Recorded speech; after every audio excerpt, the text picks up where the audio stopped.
Hello, everybody. This is Anthony here, and today we have YouTuber, online personality, someone I can kind of consider a modern anthropologist of our time, and his name is Enoch, aka the Culture Detective. How you doing, man? Yes, I'm doing fine. I'm in a quarantine hotel right now. I know I've been Day keeping up 4 with your out of Twitter. 7. Yeah. But yeah, I'm doing fine. I'm doing fine. Awesome. It's daytime over there, right? Like it's like what 12? Yeah, it's 12 at noon. It's And insane. yeah. But I still got jet lag, so to me I don't even know. Oh, okay. Because like I don't know, different time zones. This is the first interview I did where it's like somebody in a different country right now. I would have Yeah. interviewed when you were in California, but Interesting. you were busy and I was kind of like, sorting things out. Yeah. But it's good though. This works out. This Yeah, works. yeah, this works. Like it's not too late. I mean, I would have like stayed up at 1 a.m. just to do this interview because I would love to like to speak Oh. to you. Like you're just one I always wanted to talk to. Wow. All right. I'm honored. I Yeah. feel I'm flattered. Yeah. No, like I think the first video I've actually seen from you was I think it was the review of the Sun Kill Moon. It was like Common as Light as Love and Valleys are Red as Blood. Oh, And that's a like, long time ago. huh? That's like Yeah, that's a long time yeah. ago. I've been writing Wow. with you for a while, man. Like, Wow. I Yeah. watched your classics, and then that's when I actually decided to watch your reviews and stuff. And like, Yeah. I don't know if Damn. you know, but like, I was the same guy on that like one stream you did like a day or two ago, the Anthony guy. Yeah, that was Yeah, I me. know. I noticed that. I'm like, oh, that's the guy who DM'd me on Twitter, right? Oh yeah, that's him. Yeah, I like it's the guy who gave you the Mexican approval. yeah. Not bad. I like your Yeah. Spanish though. For first year, that was pretty Wow, good. really? Yeah. I actually so when I was really young, when I was 5 years old, I actually studied a little bit Spanish, and then I just stopped. And then I'm like, okay, I need to go to college, and I have to take a foreign language class. So I'm just gonna go for Spanish then, because I already know some basics. But at the end, it's just like, yeah, it's just like college Spanish. It's not really conversational, so I don't really know how to really speak fluently at all. No, I mean that's So, kind of everything that people do in here in the U.S. Like when I went to school, like 50% like was just like Hispanics, like Mexicans. So that's kind of like our thing already. So that's for like okay, you got like for the people who want an easy A, take another Spanish class. They go all the way to AP on like sophomore year of high school. They just like destroy it. And for me, I was like, Spanish is okay. I'll take French. And it didn't work out because like the teacher was like amazing. She knew like some Mandarin, Tagalog, French, English, Spanish, wow. Italian, but she couldn't teach. She gave you a sheet of papers like here, learn French. And it was like awful. Like I can like the one thing I can clearly remember is just her like this is a pamplemousse. Like have some grapefruit. Yeah, I know that too. I can feel that. I know teachers, I know professors who are like really good at everything else but teaching. But they're really good. Yeah. Like I know a film professor who's really into film and he legitimately knows a lot about filmmaking, but he just doesn't even want to teach. He's just like, okay, final exam, don't even do it. Who cares? All A's, that's it. Oh boy. Are you planning to like further your Spanish or is it just like a credential? Yeah, it's just like a for GE for general It's education. for G like for gen eds, yeah. Yeah. I But see. actually didn't have to take it. Like Oh. about half a year ago, like when I actually went to college physically, I asked someone like if I actually have to take the foreign language class. Apparently, I don't have to because I'm an international student. So it was Ah. all it was all a waste. But it was good though. I enjoyed taking the Spanish course. Everything's Yeah. more expensive in LA. It Like just movie tickets. is. Like I lived Yeah. there. Like I was born in LA. I lived there. I was born in Glendale, and like I was there for like 2 years until my brother was born, and they were like, "Oh wow, LA is expensive." So we moved to Arizona. So like that's where I've been living my entire life, and we often go back, and it's just like this place is so expensive. Yeah, I was shocked when I went to LA to study because the most expensive stuff, it's actually like for me, it's food. It's It's a so expensive. necessary. It's crazy. Like I went to Ralph's and like originally I planned it to only spend about like $50 to $70 per week, but that's literally impossible. Like I need to spend more money in order to maintain my weight because the food's so expensive. So Oh yeah, it's yeah. like crazy out there. Like my family that lives like a majority of them that live in California are just like it's just so expensive out there. It's crazy. Like gas is just like out of out of the question, man. It's just like you have to walk everywhere or take the bus. Yeah, Yeah, it's apocalyptic. honestly, it seemed that way when you were like living it. Like I thought it like I always kept up with your Twitter, and I was like, you got kicked, you got like you left, yeah, leave like those houses or whatever, and I'm like, what is this man gonna do? Is he gonna be on the streets? And so I'm like, and then like you got the Airbnb, and I'm like, oh my god, this dude got like he like clutched it up so fast. I'm so happy you're following up with my tweets and stuff because I thought like I don't even have 100 followers on Twitter yet, so I don't expect people to really like actually see my stuff. Like maybe they'll see a tweet or so, but yeah, that's crazy. Yeah, like I don't want to come off like patronizing or anything, but like I don't know, I find you very like fascinating and kind of important. Oh wow, Like thank that you, like thank you. yeah, like I say that you're like a modern anthropologist because you're the culture detective. That's what you do. And not only that, but you're taking it to like a new level. I saw like a comment in like your last videos of like your wrap up of LA. Like you kind of like beast mode out of that thing, like survival mode, like what was it Yeah, like man versus wild, like straight up. yeah, like I didn't even expect my experience in LA or Santa Monica to be this crazy because I thought I would just stay in a host family and go to college and meet some people and that's it. But it's just so much wilder than I thought it would be, Yeah, LA and is a it's also good wild place. content. Yeah, So it's great yeah, content. That's why all you have like those YouTube houses. yeah, the content houses. Would you join one? I doubt it. Like, No, I'm not that kind of guy. Like, it would be nice if I would know someone who's like from a content house, but I'm not that kind of person. yeah, I don't think your personality doesn't really fit into that. Like, not saying like you just don't like want to like talk to people. It's just like that type is like views, content. We gotta exploit this. You're more of like I'm taking a personal, very like down to earth experience. When it comes to like reviewing like red velvet cake in and out. I was like Yeah. when I saw you in and out, like yo, that's some bus and stuff right there.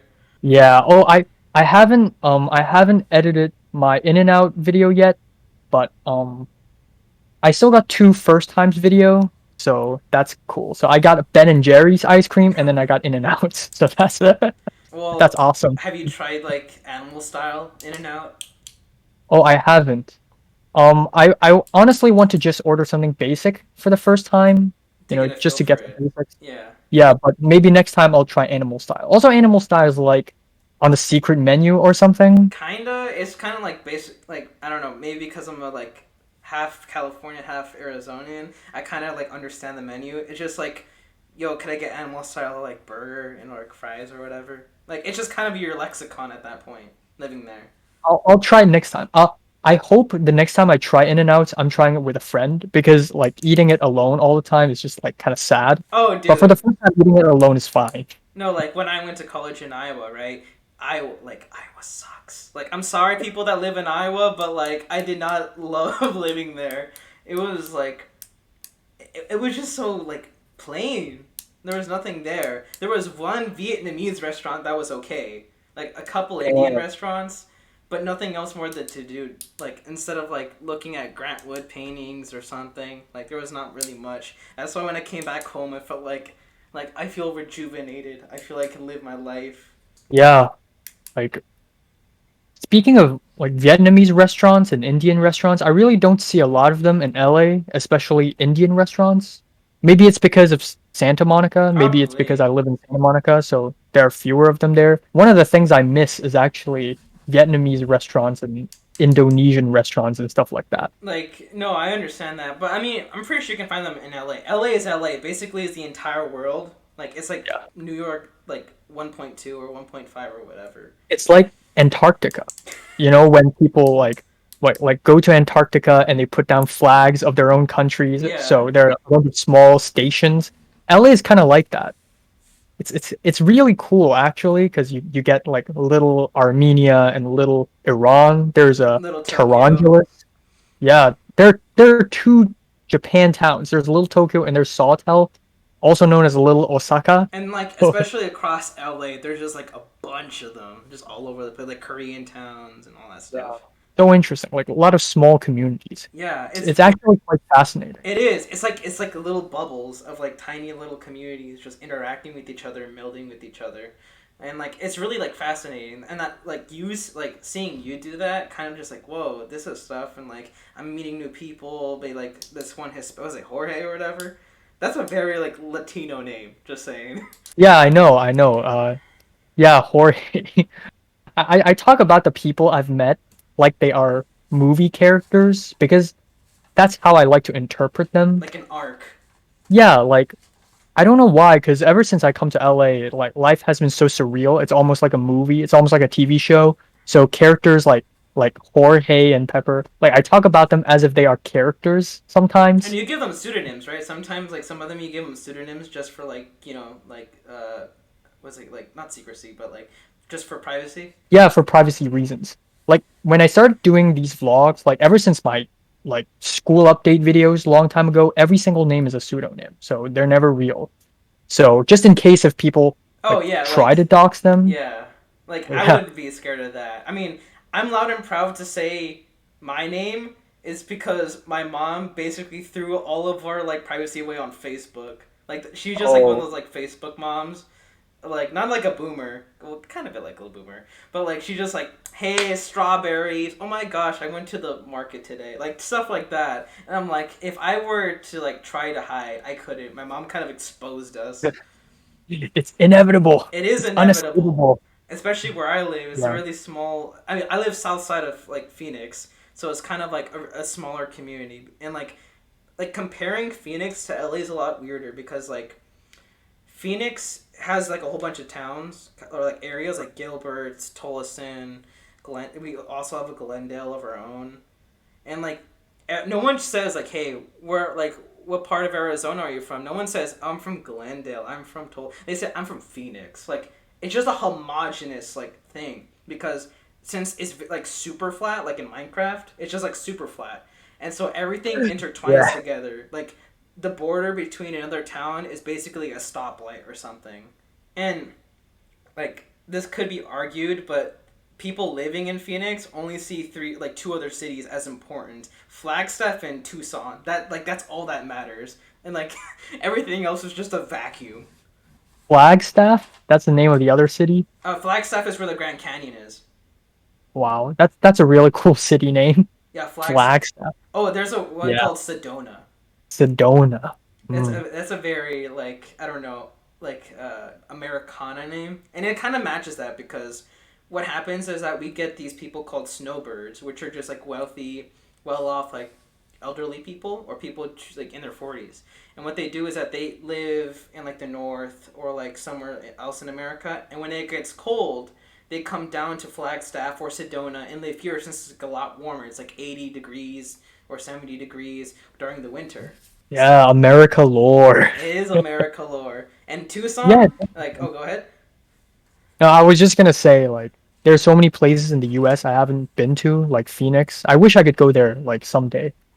Like, trust me, if like people might say like it's a desert, there's nothing there but desert people or whatever, like cactuses and tumbleweeds. Like they kind of are right, but after living in the Midwest, I can never see this place as boring as comparison. Maybe to a Californian, right? Like I Yeah. honestly think that you kind of are slowly becoming a Californian, even if you like it or like if you want it or not. Yeah, I'm being Californicized. Like, I say things nowadays like, wow, that's cool. But I would never say that. Before I came to USA, I never say that. Like, did you So, get like your lexicon from like the internet, like Poggers or something?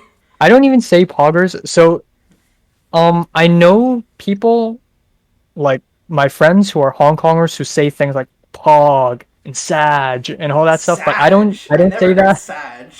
My lexicon, I don't even know where do I like take most words from, but there's a noticeable change between me before USA and then me after USA. There's a noticeable change. So Like like, maybe a small change. what has changed? Like, what's something like what's like one of your favorite phrases that you say that you don't say in Hong Kong? There are phrases like I'm down, like I'm down to do this, I'm down to do that. Like it's such an American phrase because a Yeah. Brit would never say that. A Brit would never say, "Oh, I'm down to do this." They wouldn't say this. No, like I don't know. When I went to the Midwest, it's the kind of like they say pop.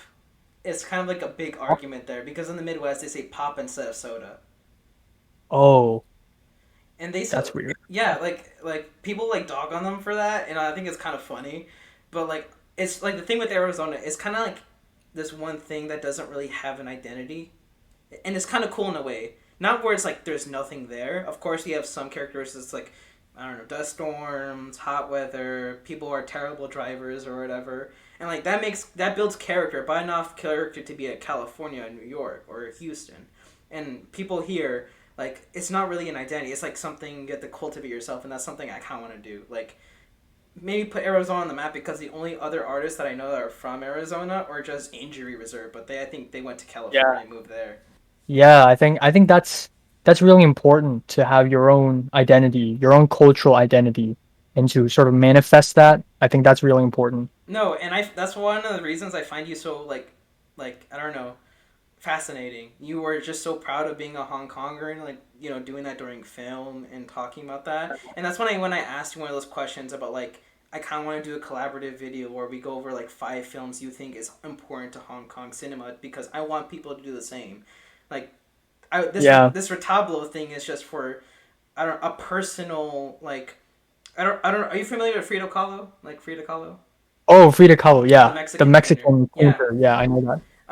What she kind of did is that, like, I guess for the first time on record, I'm explaining this. I mean, I kind of said this in my bio or whatever, but basically the idea is that what she did is that she took old Mexican folk traditions and kind of modernized it into her paintings, like take self portraits or like indigenous clothing. And I'm from indigenous Mexico. I'm more like indigenous like Zapotec than Spaniard. And so like I kind of want to do the same. And so whatever tableau is basically like a picture and a little description on the bottom. And usually it's like a religious thing. Like you see the Mother Mary here, and you say thank you Mother Mary from saving me from the bear, and you just have this little drawing of a bear. And I thought like I want to reinvent that. And so what I wanted to do was instead of like a religious thing, it would be like art and music and human expression. And instead of like it's kind of like making this into a mural of my own and like what I see in life. And seeing you do that on the other side of the world is just so inspiring. And I'm like, I kind of want to do the same thing. I kind of want Hong Kong to have their own windmill scene. I kind of want Hong Kong to have the new like Yeah. Japanese type beat cinema. I saw your comment like you wish Hong Kong has a windmill scene. Yeah, but that's really admirable and I wish people from all around the world could do that for their own culture, especially people whose cultures are like being marginalized, like Native American cultures Oh yeah, and Myanmar, Burmese culture, because they're under threat as well. And I just wish that people from all around the world would do that and preserve their own culture. That's one of the reasons why I call myself culture detective, really. just dissecting the parts of a society and a culture and making it just more like this is what it is. This is what art is, and this is what we can give to the world. Like that's what I love about you, man. Like it's just like so cool. Yeah. Um, when I thought about like culture detective, the name, I actually had a few other options like art detective because I like art. I'm not gonna say music detective because I review movies as well and animes as well, and I also like eat food, like do these food videos, and I like talking about my travels. So art, not exactly. So my last idea was culture detective because this is all culture. It's just one So thing. yeah, And you started that in like high school, right? Like, what just made you like kickstart? Was it just like seeing like Hong Kong as like wow. something left to like, like, like just to tell the story and examine? Yeah, so there's me wanting to start a YouTube channel, and there's me wanting to really promote Hong Kong culture and preserve Hong Kong culture. So when I started my YouTube channel, it was early 2017. And when I started my YouTube channel, I didn't even plan to do reviews. I planned to do Minecraft Let's Plays because the the Was first YouTuber that I ever subscribed to was Captain Sparkles. oh dang, we going way back. Yeah, so he's my hero. He's like my childhood hero, and he still is. And he inspired me to make videos. And then I started to really get into movies and music. So I'm like, okay, I gotta do reviews. And I'm terrible at video games, so it was definitely a good decision for me to do reviews instead of like doing let's plays. And then fast forward to 2019 when the protests happened in Hong Kong. I feel like a lot of young people, like me, like teenagers and young adults and kids, our sense of belonging have grown way stronger because of this political movement. So I started to really care about Hong Kong culture, like Hong Kong music and Hong Kong film and Hong Kong history and all that stuff. Yeah, so that was 2019. I mean, ever since like I think what made me realize that you were just kind of like doing that was just like I don't know what it was. It was just like videos of you just doing all this stuff that I like music, movies, films I never heard of that I watched. Like I saw Lily Chow Chow. I saw like all those other movies that just like whoa, and like like I'm like man, this guy's like doing something, and he's just like kind of like because I never heard of anyone else from Hong Kong do something like that. Like someone my age. Like I think like I just turned 20, and like you're 19, right? Oh, yeah, Like I'm gonna turn 20 in 2 months. let's That's scary. go, let's go. Like someone my age Oh, do something like that, like something so bold, and it's just like I just appreciate that. wow. Wow. Thank you. Thanks very much. I don't know, because another reason why I wanted to like do these reviews because I don't see any other Hong Kongers do this. Like I when I got into Death Grips, I don't know a single other Hong Konger who knows what Death Grips is.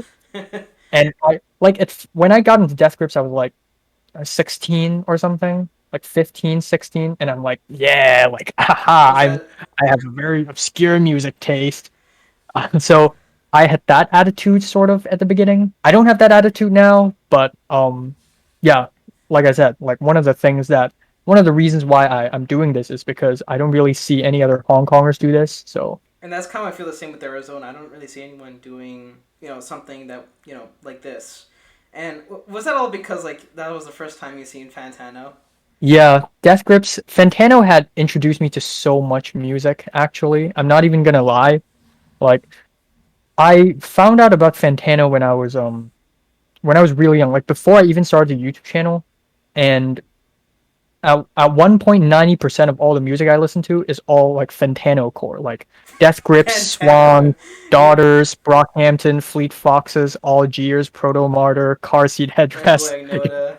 Fantano core all the way. Dude, like I felt that. Like legit, I remember that in high school. I think it was sophomore year. My friend Nason told me, "Hey Anthony," because my name's Anthony. He's like, "You look like Oh, Anthony Fantano," and I'm like, "Who the hell is that?" And he would do that for like two, oh, 3 weeks, and then I'm like, "Who the hell's Anthony Fantano?" I was like, "Here, I'm gonna put you on something." And the first thing that he was showing, because I wasn't like I seen a couple of his videos, and then I'm like, oh, I went straight into like Fantano core and was like, oh, Death Grips is the most like obscure thing out there, man. But then my friend Nathan was like, no, no, no, you got it all wrong. And he hooked me on a Peggy, and ever since like my life was changed. oh, yeah. I mean, yeah, that's crazy. Um, Yeah, I remember my first Fantano experience. Like, I watch a lot of Fantano reviews at first, but I wasn't really that motivated to listen to the music he likes until King Gizzard and the Lizard Wizard. That was when I was like, okay, what's this band? Why are they putting out so much music? I have to listen to it. And at first I was kind of scared, like, what is this satanic music? But I ended up really enjoying it. That album was Flying Microtonal Oh, Banana, okay, we're talking bangers and now. yeah, and you would understand why it sounds satanic because it's microtonal and weird. But I ended up really liking it, and I started headbanging to it, and I'm like, wow, that's crazy. So that is when I got hooked into Fantano core. I mean, I just find it crazy like how it's just an internet thing. It's just not like a geography thing. Like you, someone from Hong Kong, someone from Arizona. It's just like we understand each other and our taste. Yeah, like 2020s is crazy, I where know. everyone around the world, like I bet if you go to some random village in northern Norway, someone would know who King Gizzard and the Lizard Wizard is. Like the Yeah. chances are low, but there probably are people in very random places knowing things like this because of the internet. So yeah, the internet. I know. It's kind of like this powerful thing. Like I didn't realize how powerful it was until a few years ago because the first thing of the internet that I've ever experienced was when like my mom was done like doing paperwork on the computer. It was like this old like HP computer, like a Windows computer. And then my cousin was like, "Hey, I want to show you something." And like she showed me like Annoying Orange and Charlie the Unicorn for the first time. I don't know if you heard of those. I know Annoying Orange. And I thought like even though I knew people were saying it's annoying, me and my brother were like cooked on it like it was like crack or something. We're like, yo, this is so cool, and people were like, this is annoying. What the hell is this garbage? And ever since, like Oh, it's just kind of me and like my brother were like, it's every Saturday after like after we got out of school Friday, Saturday mornings we sit down and have cereal and we go on the computer and watch like Annoying Orange videos and like animation videos and all that stuff. It wasn't during like until like late like seventh, sixth grade where I started like watching YouTube like consistently. And that's where it just became like, yo, this internet thing's awesome. yeah. Like one of the reasons why I think actually the biggest reason why I'm able to speak English this fluently is because of YouTube. Like I just watch Anthony Fantano and I watch Chris Stuckman and like other people like Jeremy Johns, and I learn a lot of like movie lingo and music lingo from them. So that is basically why I'm able to speak very well. Yeah, So and like I owe my thanks to YouTube. because like when I first like because you like I saw you're like a Hong Kong channel and I was like, oh, this is cool because like I just like love seeing random videos and you were just like this dude speaking perfect English and I'm like, yo, Like, damn. like honestly, if you told me like I'm an American, I would have believed you 100%, no doubt. Yeah, it's I remember before I come to USA, or actually before I start my YouTube channel, I was kind of scared. Like, what if my English is not good enough? What if what if they could immediately tell that I suck at English? So my first few YouTube videos are terrible because I always try to act super professional. I was like, English, yeah, but but it was very awkward. But I'm much more natural now, so I think that's good. But yeah. Awesome. One of the questions I kind of had, and like, this feels weird because I'm doing my interview phase or whatever. It's just kind of like I don't know. You're very open with your like experiences in life and like the things that you aspire to, the things that you want to do, the people that you meet. Like I honestly find that very like crazy, not crazy, but just like, yo, this guy's like no holds bar. This is my life. Like, don't you ever feel like something it gets too close, or do you sense like nobody's gonna see this? This is fine. Yeah, I feel that always actually. And sometimes I even think to myself, what am I even doing? Why am I telling people all this stuff? But I don't know. It just at first when I started doing school update videos, I tried my best to be as vague as possible, but I started to really like doing this because it's therapeutic almost. Like I experience stuff and I just really want to talk about it. But if I talk about it to someone, they're probably going to get bored. So I'm just going to talk about it in front of a camera and just upload it on YouTube. But another thing is I think turning these experiences into like vocalizing these experiences and thinking about these experiences really helped me with my creative process. Like when I think of story ideas and when I write my scripts, I always think about my own experiences and vocalizing them just helped me a lot. So I think that's also one of the reasons. Oh man. I mean, because I thought if I ever did that, I would just feel so kind of like almost embarrassed because I've done some like things that are just like I would feel not comfortable revealing to the world, at least yet. It's just like feels like I don't know when I see him like, yo, is he either crazy or just like brave? I don't know, cause I'm actually very easily embarrassed. Like especially when I was really young, I used to be very scared of like letting people know what's actually happening to me. And but I guess making YouTube videos had turned me around and made me feel so much more comfortable talking about this stuff. And also, I watch some other YouTubers, like there are other vloggers out there who talk about their own experience like me. So I find comfort in them. And I realize, wow, like they're brave as well. They talk about their own stuff as well. So if I talk about my own stuff, it's fine, right? Like Yeah. it's just a human thing. Yeah. Um, I guess just another thing is just how you got into like art house and like really like like deep movies. I guess because I was like you just seem someone so like who studied this very long time, which I know it's just come like oh there's just this one movie that happened and just kind of like sent you down this loophole of like directors and themes and eras of movies and I kind of want to know what was the movie that did it. I don't really know, but this goes way back. Not really way back, because back in 2018, I still watch and review a bunch of Marvel movies, but it was when it was I guess one of the first few movies that got me into art house was Climax by Gaspar Noé. So Adam, yourmoviesucks.org. I started to watch his videos, and his taste in film is like, what the heck? He hates movies.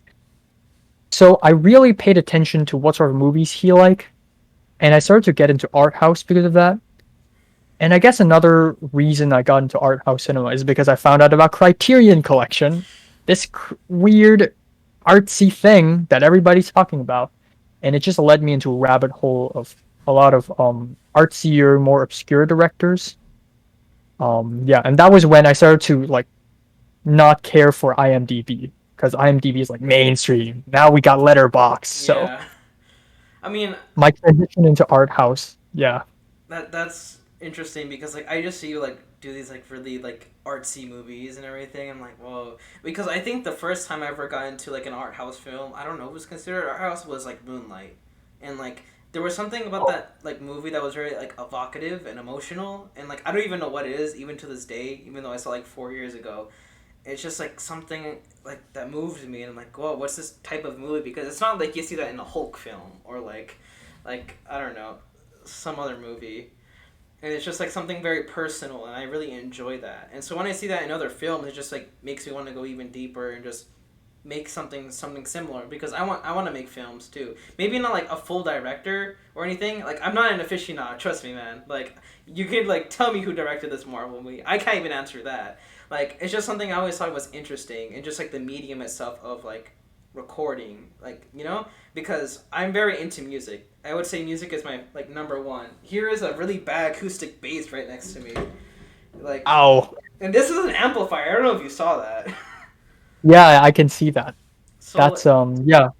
like there's these all these other mediums I just want to like invest in, like music, film, scoring, all this other stuff. Even though I might be bad and very underexperienced, I still want to try. And something that is just like I don't care if I'm bad or I don't have experience. I want to try and make something of myself, and that's like that punk thing that I just like love so much. Just like do it. Grab both hands, like hang on, just like try. Even if you fall and turn over and like I don't know, hurt your wrist or something, you'd still like still ride.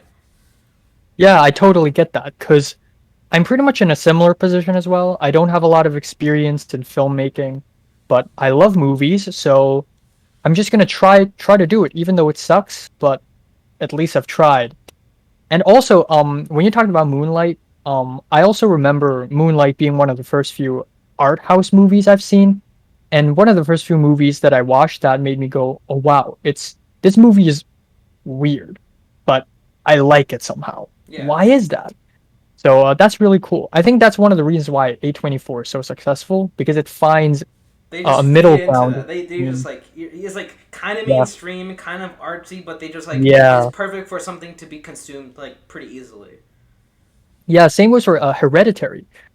Like I watched Hereditary in 2017, and at first I was like, okay, this is gonna be scary and artsy and weird, right? Maybe it's not for me, but I ended up liking it, and that's one of the reasons. Hereditary is one of the reasons why I'm sort of into horror now. So I see that yeah, in your, like I see that influence in your like in your own like short films too. And I kind of want to get to there and talk about that, like the process of your short film. I mean, I'm pretty sure like you said that in a couple of videos, like in the past, yeah. but I would just wasn't there, and it's just so much in your catalog. You're just like Bob Dylan almost, or like Frank Zappa, because you're just so freaking prolific. Yeah, Frank Zappa. Yeah, Yeah, like 20 albums in 1 year type thing, and like I just kind of want to know what was like shooting. Like, were you like nervous? Like, this is just not gonna come out as good. Do you think like now, maybe like after some like time, you could just like maybe reshoot it, do everything? What would you do different? I'm always nervous about my short films. Like it's already a common thing where maybe 3 to 4 days before the actual shoot, I start thinking, "Oh my God, it's gonna fail. It's gonna suck so bad." And then I do it, and I'm just relieved. But yeah, I'm always really nervous about my short films. Like, I the short films I would love to attempt are just something very like simple because I only have one digital camera. I have another one that like my mom bought me because she's like, "Oh, I know you like taking pictures. Here it is." And it's like $1,000 camera, but it's like for $60. But the battery's like corroded and dead. I need to buy a new one off Amazon. So like I would love to start filming and like take photos because I don't know if you saw like a theme with my videos. Like there's a lot of like film photography, and that was kind of because of like Phil Elfram's photography. I just thought it was so cool and like bad at the same time, but not bad in a bad way, just like amateur, and I love that. And so like I started. Give me a second. Let me pull it up. Ugh. Phil Elvrum's photography.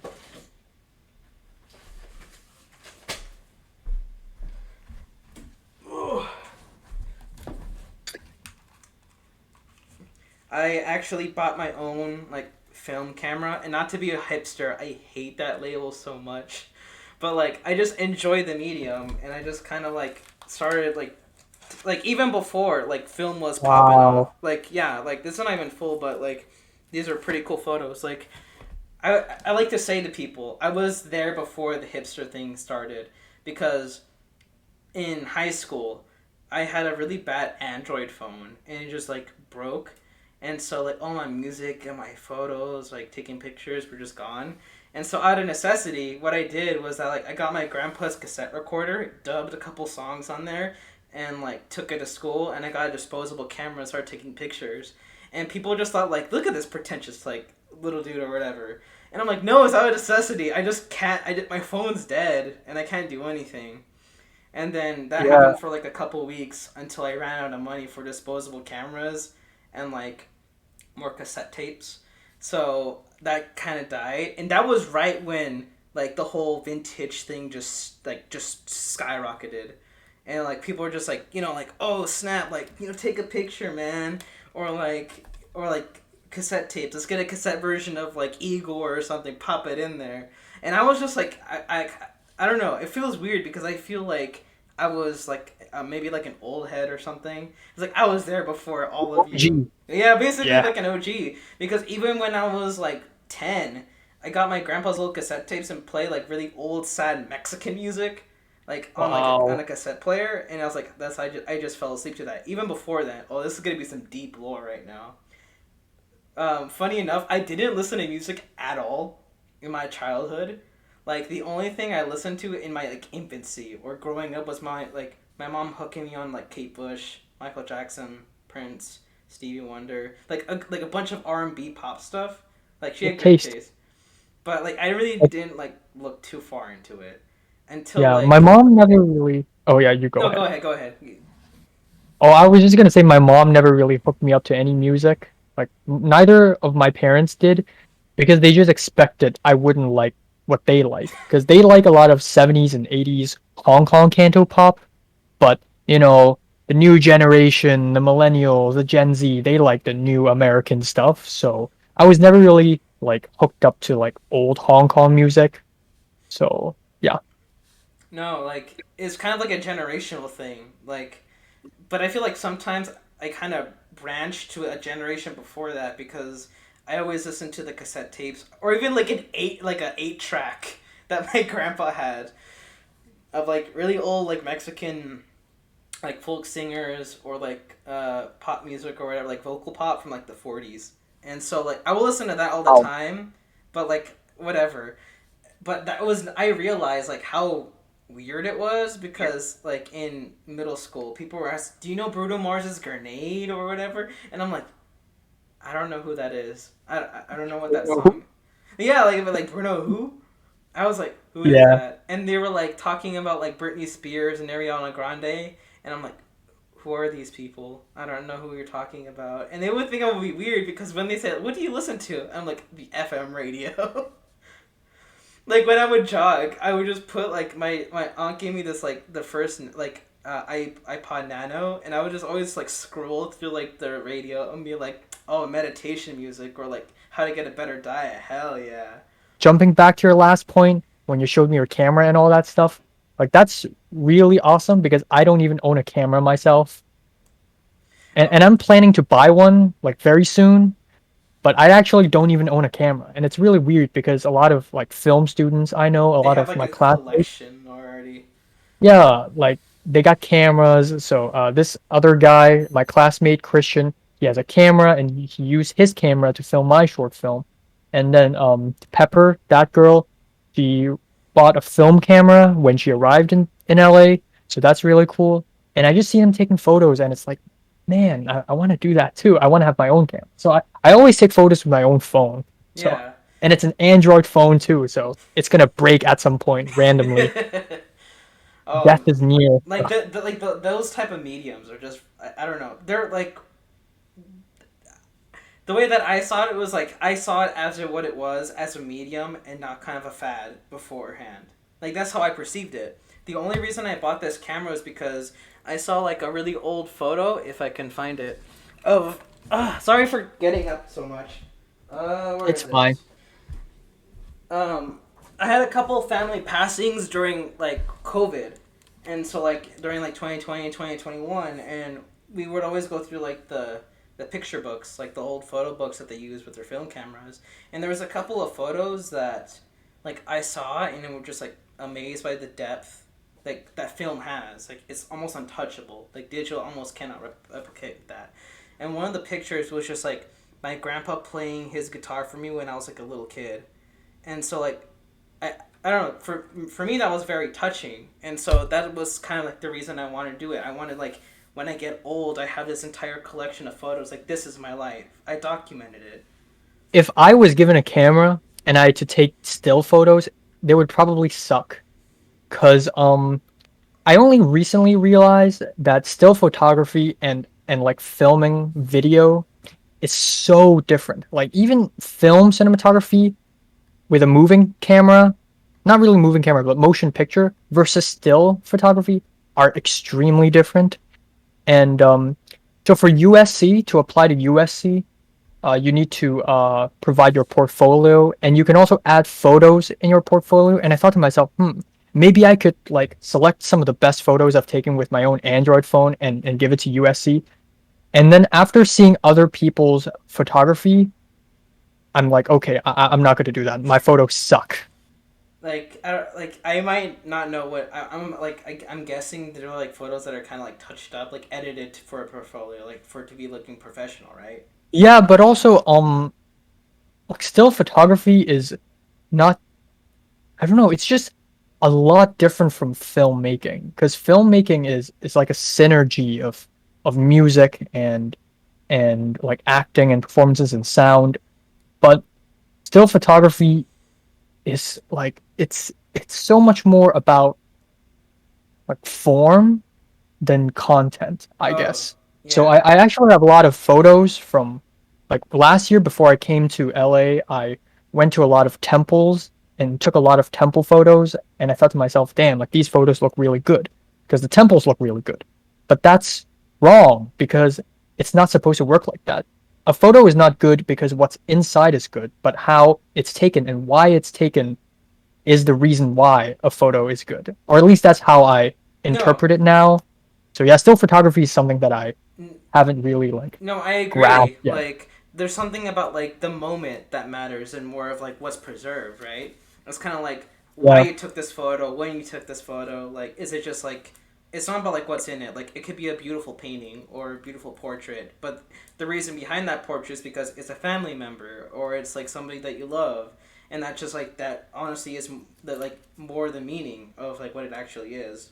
Yeah, and it means a lot too, because uh the guitar playing and the light, like there's a lot to chew on visually in a good photo. There was this one photo that I took, and I felt like I understood what it meant to like have that feeling of like, because usually when I took it, it was just photos that like are kind of bad and kind of like really dark, and that's just, I like experimenting with like types of like shutter speeds.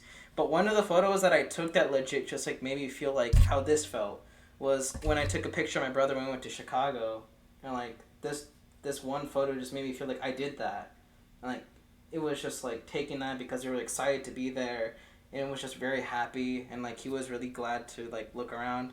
Like I felt like I've done that and I want to keep doing that. Yeah, it's interesting. I wish I owned a camera so I could dive deep into the realm of photography as well. It's expensive, man. Like you have no idea. Like Oh, legit, like I took, let's see, like 5 rolls, and I was like, oh my god, this is gonna be so much money. All of them, and like submitted them to like a CVS, like in the printed. And when they came back, I was so scared. Like I only got like $120. It's probably gonna be more than that because they charge like $16 or $20 per roll. And so I'm like, I don't think I have enough. Until they saw how many bad experiment photos I took, and they're like, this is all rendered useless. We're just gonna charge you for one. And so I got so lucky that I got really good looking photos, and but like the majority were like experimental, kind of like really badly shot, like dark like pictures. And so like yeah. it's a labor of like getting the resources to keep doing it. And that's kind of the reason like why like when I did it in the first place, I couldn't do it anymore. I was broke. I was a broke high school kid. Me too. I can feel that. I'm broke too. So whenever I decide to make a short film, not like I decide to make a short film all the time, but whenever I decide to make one, it's just like, can I even financially afford this? Oh my God, I'm gonna be broke. I'm gonna be sleeping on the streets after this. So yeah. Yeah. Do you do you often feel like, because I guess as an art person to another art person, do you ever feel like that one kind of heaviness of people saying like you're just not, it's just not gonna work out, or it's just kind of those things that people say you because you're an artist? I don't know. I guess it's like a natural thing already at this point. Like somebody telling me that it's not gonna work out is just a very like normal thing to me at this point. Last year I made a short film called Dreams of an Empty Street, but I actually didn't even plan to make the short film. Ever since 2018, I've been planning a large short film. Uh, and I've been writing and rewriting the script for like 13 times ever since 2018. But every single time I finish writing the script and I give someone to read it, they always say it's not going to work. And at one point, I'm just like, okay, of course it's not going to work. Like, I feel like filmmaking has made me more pessimistic of a person, but in a way, it's also good because it's like a reality check. Yeah, like it keeps you in like the, I guess the present of like what really needs to be done or what's like important, because like you might like just want to like go to like Mexico and just like make a full movie, but like you're broke and you really can't afford anything. Like it's just kind of that reminder. I think it's really important to have a balance of like, oh, I need to innovate. I want to do something, but then like reality sets in. Oh, okay, come on. Like there needs to be a balance, of course. Like it can't be like, oh, I can't do anything. It has to be a balanced thing. Yeah, I mean, I want to make music, but I can barely afford equipment to record. Like I said, it's my brother's microphone. This is like some $20 microphone you got on Amazon, and I'm doing this entire setup as perfect or as nice as I can. Like here's a lamp. I'm taking it straight from my laptop and everything. And for like, I need to make this look nice, but like with what I have, and so like this is what I have. It's just something you need to try. Like with the like work with the bare minimum to make the maximum out of it. That's what I really want to go for, honestly, especially given that I'm only an amateur filmmaker, so I try my best to not do anything crazy. I try to write short scripts that require minimal characters, that don't require a lot of set and locations, because it's better to make a short film with what you have than to make a short film based on what you think you want. Yeah. I mean, I Yeah. feel like that kind of like is almost an exercise, because like that exercises your creativity and like what you can make out Yeah. of like so little. And like sometimes I find it annoying. Like I don't have the resources to do what I want, but I have to work with it. And that's when you have to flex. So like, I got this. This is like my creativity. This is my vision. Yeah, it can get really frustrating, and I feel like that's partially because I don't like making minimalist movies. I'm very much the opposite of like there's a whole school of filmmaking where everything's just really slow and empty, and some of those movies are amazing, but I don't want to grow up to make those movies. I don't like making minimalist movies myself. So it's really challenging when I have to make one myself because I'm broke. So, but it's also a fun challenge because it makes you force yourself in different situations. No, yeah, like I have a friend in college, and he's also my editor. His name's Jake. He's the first guy I interviewed, and like he's also really into film, and so like he's like a film major, and he's like always telling me like he wants to make things work, but he can't do it. But this is how he's gonna do it, and like that's just something that people have to work with when it comes to like making something they want but they can't immediately have. Yeah, that's true. And it's just kind of like it's a labor of love for sure. Just you know, Yeah, have the you? passion of filmmaking gets me going. Yeah. Have you done anything in Hong Kong that just like makes you feel like you're at home? I remember like seeing the tweet where it's like, I smell the smog. I am in heaven. Oh, well, I've when I arrived here, it was like 4 days ago, and then like I went to the air. It was airport, and then I immediately had to take a shuttle bus to the quarantine hotel. So I haven't really seen much, but I guess when I left the airport and walked to the shuttle bus, the thickness of the air, the humidity, it's like, oh wow, it's been so long since I felt that, and it's such a strange feeling. It's like the air is hugging me. Oh I know I'm being a little abstract right now, no, but no, I know exactly what you're talking about. But you go finish off, and I'll add yeah, on. it's like oh, this is my air. This air from my home. I feel like it's almost like it's all a dream. Like I'm back in Hong Kong now, and because I feel this air, it just reminds me of a lot of other things like the blinking traffic lights and moms doing tai chi in the park and herbal tea shops and just cars. Like it just reminds me of home. So that's the air. I know that exact feeling because when I went to like Iowa, like there was no one that looks like me there. There was no one who eats like me there. Like the culture was basically like my own, I guess, identity was kind of removed when I went there, and it was just something I had to get used to. Like I wasn't upset or anything that there was like no people who were like me or like understood like things like culturally, like Spanish or like ever like tamales or whatever. Like it it was just something. It was like kind of like in a like there was nothing there, and you just have to like sit with yourself and like learn about yourself and like it's like it's very abstract. What I'm trying to say is like it's like being there in the moment, and then you just kind of like sit with the essence of yourself, and that's just kind of the thing that permeates in that Yeah, I space. feel that. Yeah. And when I got home, that was like the best feeling ever because like I knew I was home because the like it was humid too. It was like it just rained when I came, like landed. It was humid. It smelled like dust and like sand or whatever. Like driving, I put the windows down even though it was like pretty like warm.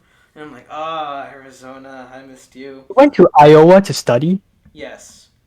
Oh, so you had a pretty similar No, experience like with that's me what I'm then. like. I realized like as well like before I like did this interview, I wrote like a few things down on the notepad just to be like, okay, remember we talked about this. And I'm like, I wrote down like unintentionally that we're very kind of like similar. Like, and I kind of was like, I fuck with that. Like, you went somewhere for at least a year. I mean, the difference is I'm not going to back to Iowa, and thankfully so. But like, I think I've seen enough to be honest. Yeah, And like I've been there. especially Oh, go ahead. oh, I was just gonna say, like, especially with LA being so diverse, like there's so many people, so many kinds of people there, and you would think LA is a place where you can really be yourself because it's so diverse and there's so much cultural representation, but actually it's almost the opposite. You cannot be yourself because individualism is almost like not a thing in LA anymore. Like a bunch of people come together, like whether they be Asian or Latino or white or black, they all come together and we're all the same now. and that's a good thing, but that's also ignoring cultural individualism.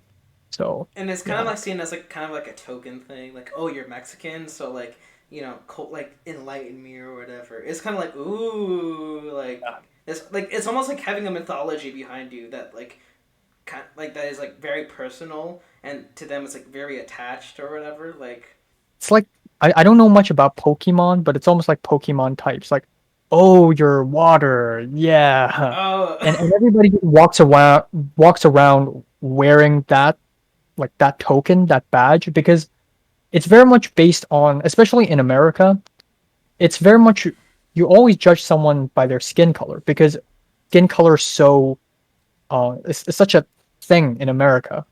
So you see someone from afar and they're Asian and you would immediately think, oh, so that person is that kind of person, right? But it just doesn't work like that in Hong Kong because everybody in Hong Kong are Hong Kongers pretty much.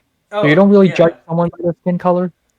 But in LA, it's almost like pe- people's race and people's identity is almost like a token, like a badge that you can see from afar. So yeah, no that's I odd. completely understand because like I said, like most of my school was like mostly Mexican Latino. Like I think that almost like to the point where like people like white people were the minority. Like it was like to that degree.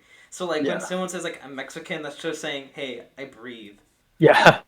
And like in Iowa, Same. they're like, whoa, get a load of this guy. Same. Like in Hong Kong, me being a Hong Konger makes sense because from Hong Kong, everybody are Hong Kongers. But I go to LA and it's like, oh, what? Like, isn't that like in Japan or something?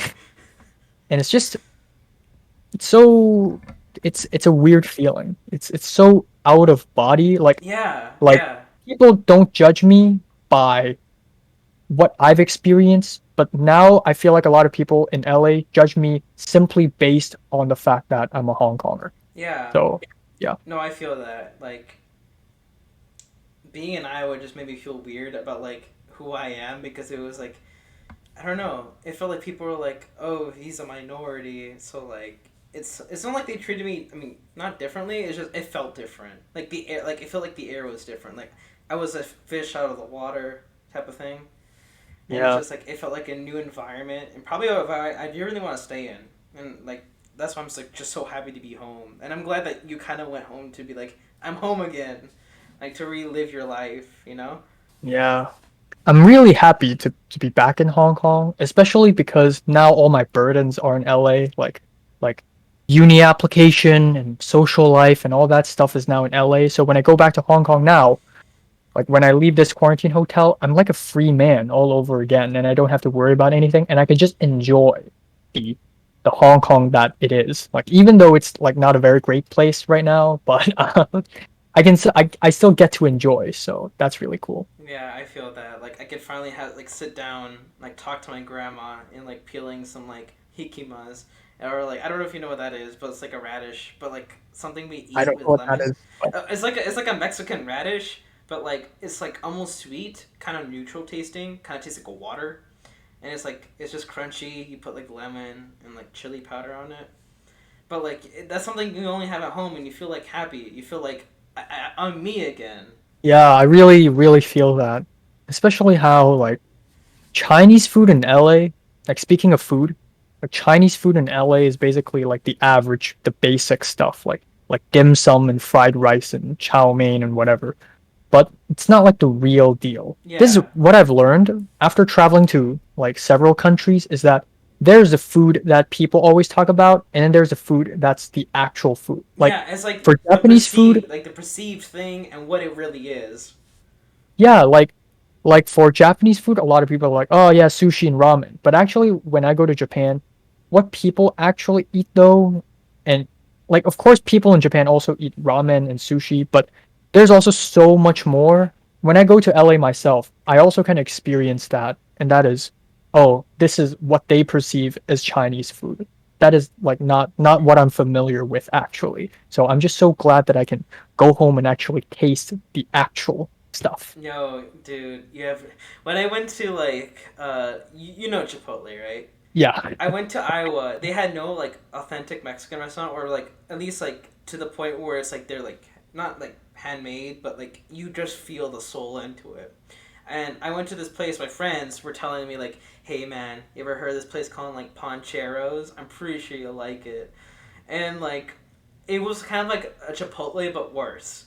And it was like the second third week I was there in Iowa, and I realized like I this was like the moment where it hit me like I'm not home, like we're not in Kansas anymore.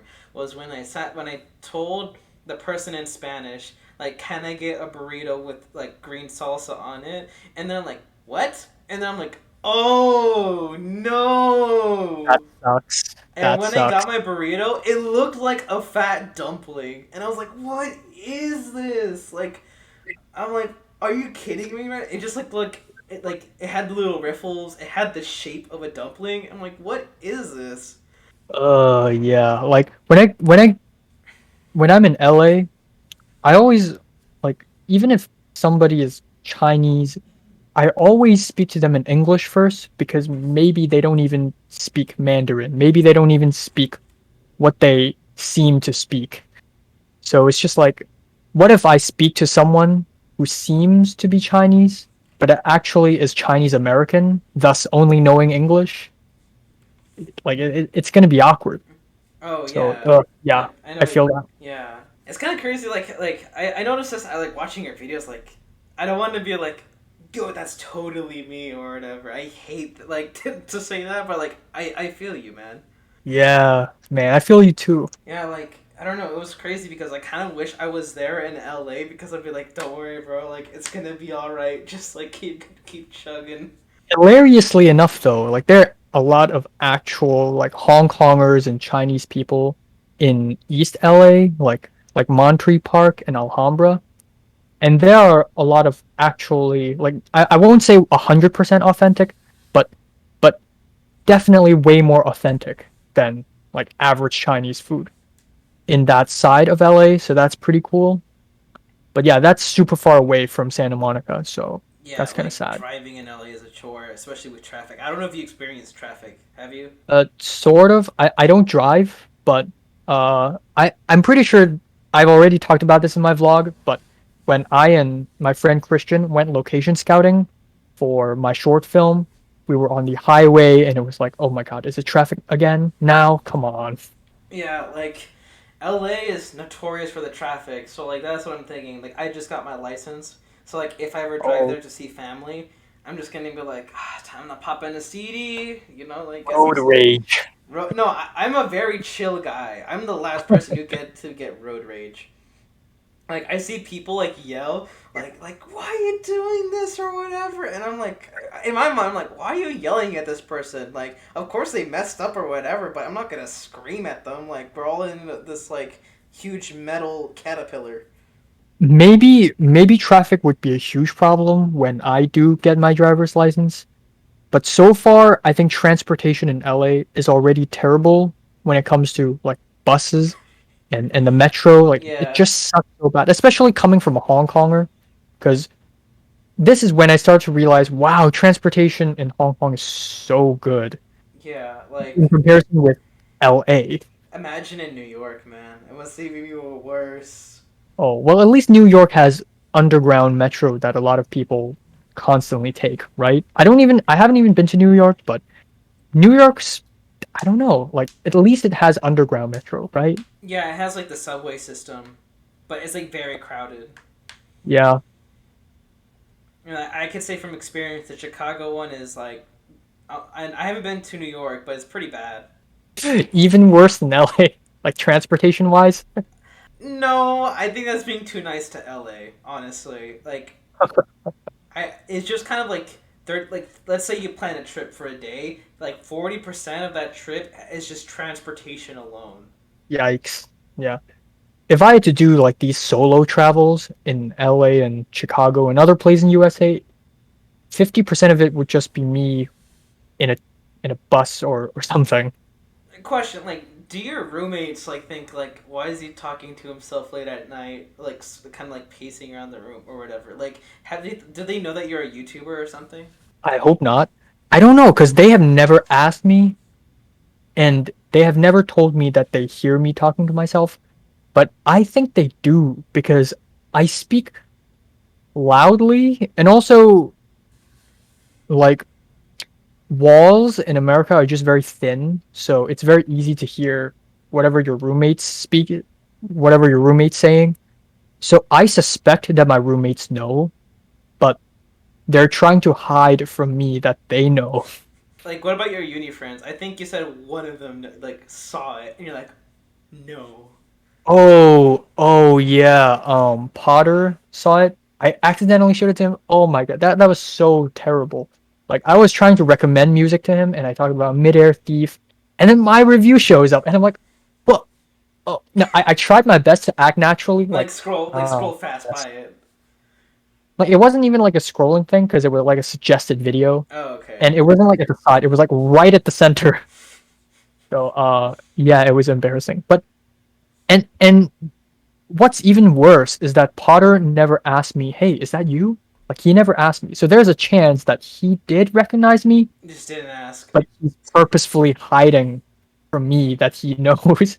Like that is even worse. Like that Yeah. that's just so paranoia inducing. What about your friends in Hong Kong? Do they know, or do they just think you're just videotaping everything? A few of them know, and that's okay. So when I started my YouTube channel, I was in secondary school, aka middle plus high, but secondary school, and I try my best to not let people know because if people know, they're gonna like bully me or something. But after school ended, I started telling people, and it's good in a way because now it's not a burden anymore. Like, and I don't tell everyone. I tell very selected few if I trust them. So when I started my YouTube channel, a few of my friends already know, like my closest ones that I trust, and I hope they don't tell anyone else. But after school has ended, if other people know, it's actually fine because I'm not going to be staying in Hong Kong anyways. But yeah, it's tricky. Yeah, like I even like my parents have no idea like I'm doing an interview right now. Like, it's not like I don't trust them. It's just like something small I keep to myself, like a tiny hobby, and Your it's just parents know you have a YouTube channel? no, they don't. Oh, okay. Like it's even worse with parents because Oh, like that would be even more embarrassing if they leave a comment like "That's my baby right there" or whatever. oh Like, my oh god. hell no. Oh, like my mom. I think my mom knows I have a YouTube channel. I never told her, but it's so obvious. It's so freaking obvious because when I'm at home, I speak to myself. So my mom's like, okay, if you're not filming yourself for YouTube, what are you doing? And I'm like, oh, I'm just, recording my voice, and and it's so awkward. And then what's even worse, the worst thing that actually happened was, I think, in December of 2020 when I made the SpongeBob meme video Oh my god. and it blew up. So my brother saw it. My brother, my brother's friend saw it, and my brother's friend told my brother, and my brother's friend told me that my brother saw me, and I'm like, holy shit, I cannot let him know. But he already knew. So I tried to just act natural, and I never bring up that I have a YouTube channel to him like, because it's just so embarrassing. I don't know why. It's not like I don't trust my family. I do, but it's just like I don't want my family seeing me swear and talk about weird things. oh, like my family would probably think I would like, why are you interviewing these strangers? Like, this is dangerous or Yeah. something. Like they would have that mentality, but like, who can stop them? Their parents, you know? Like I like the people who I've told, specifically my friends. They Yeah. like they're the people who know like, oh, that's really cool. Like one of them was there in the room when I was interviewing Phil, and he was like freaking out the entire time. Like he speeded to my house, like driving, and he was like, "Anthony, I'm almost there. Give me another minute or two." And he's just speeding through like the driveway. He's like, "I'm here." I was just wondering, like, do you ever think about, like, maybe in the future I'll have to tell my parents at some point, Yeah, one way or the other? yeah. And honestly, that's only if this thing like becomes like somewhat. Oh, I'm not saying like I become the next PewDiePie or anything. I doubt it. I'm okay with being small, but if I make revenue, like okay revenue, and like sure, why not? Like, but that's probably because like that's probably after I do like the interviews I want to do the most. Like the people I want to interview most is like Kendrick, like JPEG Mafia, like those guys. I would love to do an interview with Peggy. Like I made an entire list. I try to like ask Little B if he wants to, like the bass god.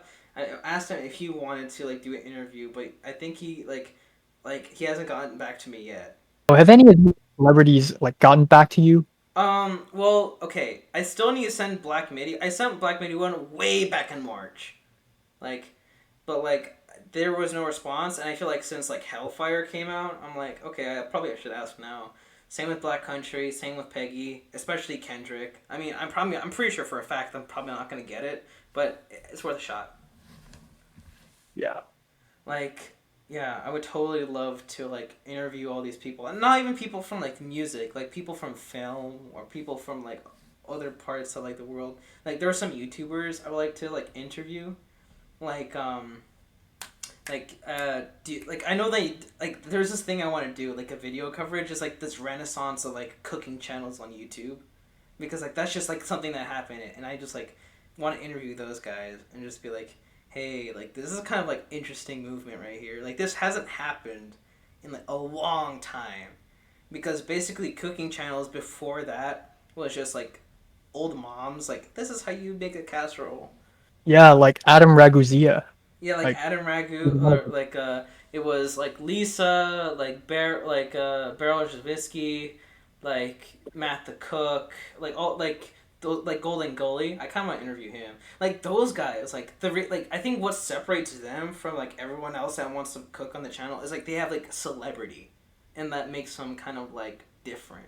this reminds me, I also kind of want to do a video in the future talking about like travel vlogs, like like YouTubers who travel like abroad in Japan, because abroad in Japan, like I make travel vlogs myself, but my travel vlogs are very boring sometimes in my opinion. So I always watch abroad in Japan videos and try to understand like why is this video so entertaining.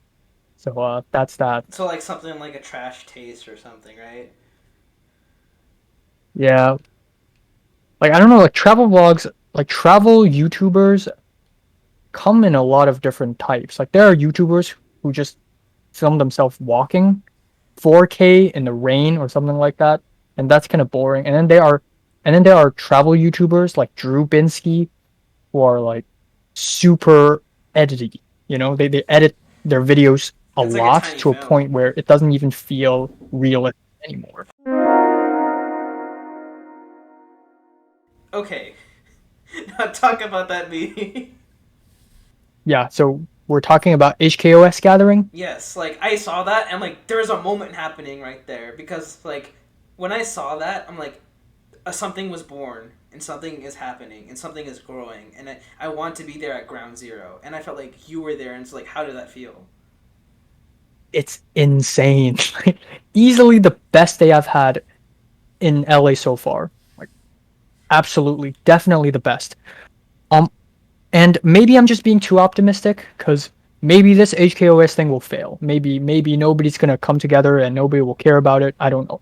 But the idea, the the just the idea that some guy randomly decided to form an organization and then suddenly decide to invite 10 random Hong Kongers who likes to make movies all across LA and invite them to some random address in South Pasadena to some house. It's just insane. It's like X-Men. We're like X-Men. It's Like like the, X. the yeah, the guy who founded the organization is like Professor X, It's and like now we're just a bunch of teenagers, a bunch of young adults, just like, oh, film. You make movies too? Oh, what? yeah, I saw that, and I'm like there's like the like the stuff that happens, like when I think about that, I think of things like almost like a Godspeed album's happening right there. It's like all these like different people are coming together, make something that's so just bigger than themselves. Yeah, and I like how everyone's different. Like there are 10 people showed up to that gathering, and I like to call them the prime 10, The prime because they're 10. like the prime, they come first. And I actually showed up I'm actually the first person to show up, so that's really cool. But what I really like is that different people have different styles. So there's this guy who I met in USC. I call him John L.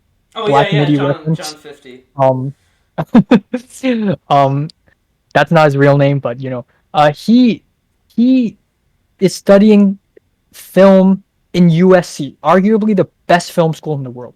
Holy shit! And he's a Hong Konger. I've never thought that someone like him would exist. And he asked me what sort of genres do I like writing, and I said like thriller and horror and drama, and he said he likes romance. And it's actually a good thing that he likes something else and I like something else because it creates difference and it creates innovation, and it's almost like every single one of the members in that gathering have a different power almost. Yeah, So like I'm like the edgy artsy one. Well, to be fair, I'm not that artsy compared to like John L, but he's more like romance, but also artsy, like very human. And like some others are more, exciting and commercial, and it's just really cool. It really legitimately feels like X-Men. I can And the fact that imagine. Pepper is there just makes everything better. Because if I'm the only one who showed up like without Pepper, I would honestly think this all was a dream. But because Pepper's there, she's almost like an anchor to reality.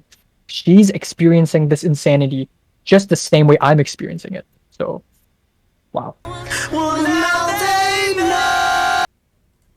Okay, Okay. cool. You ready? Yeah, sure.